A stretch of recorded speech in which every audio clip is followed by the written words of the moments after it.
Hi friends, this is Chef Jeff with another vegetarian and vegan recipe, and today we are taking plain old boring 2-minute Maggie noodles and making a rainbow colored stir fry. So grab all of your favorite vegetables and let's get cooking. So to a frying pan, add in some olive oil, and to that we are going to be adding in 2 cloves of chopped garlic. Now I have purposely left out onions in this recipe because I want the rest of the vegetables to just shine. So lightly brown your garlic, taking off that raw edge of the garlic. Now let's add in half a head of broccoli. We're gonna fry this down ever so lightly because we want the broccoli to have a bite, to have a crunch. So don't stir fry this longer for 90 seconds. Remove the broccoli from the frying pan. We are going to be frying each vegetable on its own.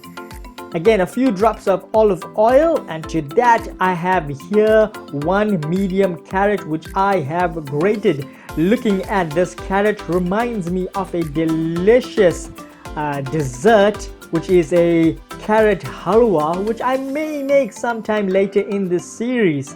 So fry this for not longer than 30 seconds because you don't want your carrot to wilt down too much because it will look and become lifeless. Now let's add in some mushrooms. Here I'm using some button mushrooms, but you can use any mushrooms of your choice. Oyster mushrooms I find has much more better texture and is much more meatier if you'd like, but button mushrooms will do the job fine here.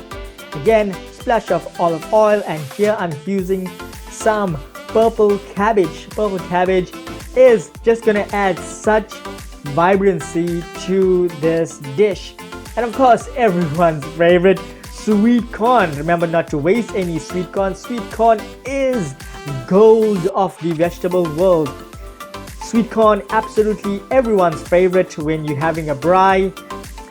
They go great on a scuttle. So fry them down nicely, give them a taste as you see me doing here, and then remove them from your frying pan. Next, add in a tiny bit of olive oil, and here I have garbanzo beans, also known as chickpeas. Now the chickpeas here is actually equivalent to 1 steak in terms of protein. You see me just adding here a splash of soy sauce, and the chickpeas are just going to absorb the flavor of that soy sauce. Now you don't want to fry down your garbanzo beans or chickpeas too much. Don't dry them out. You still want them nice and juicy and moist on the inside. One of my favorite things to eat is a chickpea, and I couldn't help but taste one here.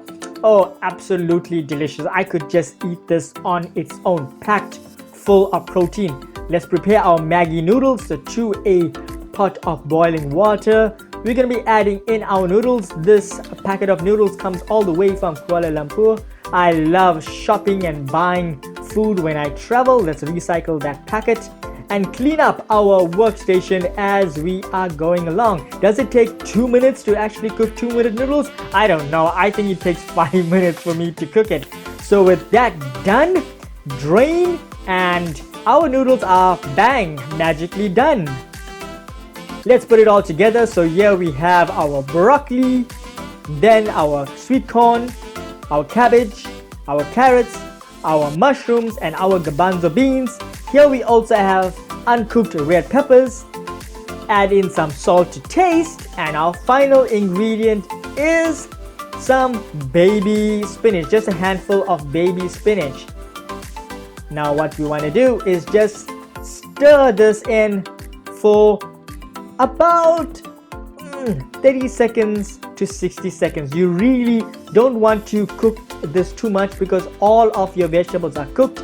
You just want to lightly wilt down your baby spinach, and that's just going to take a few seconds. Once you are happy with that, we are going to be adding in our 2-minute noodles. Now remember not to drain out too much of your water Otherwise, you are not going to be able to easily stir in your noodles. So keep your noodles a little moist. Now with our noodles and our stir fry ready, let's prepare a dressing. Here I have some olive oil, and to that I'm adding in some green or red chili. And then my favorite condiment, whole grain Dijon mustard. So we are gonna mix this and set this aside to when we plate out in a second. So let's add in our dressing, about 3 or 4 or even 5 teaspoons of this to our dish, and it's just gonna take the flavor of each bite of this stir fry to another level. Now grab yourself some lime. Here I'm using some lemon, which is a great substitute. And then let's have a taste. If you like this recipe, give it a like or share or comment below. See you in the next episode.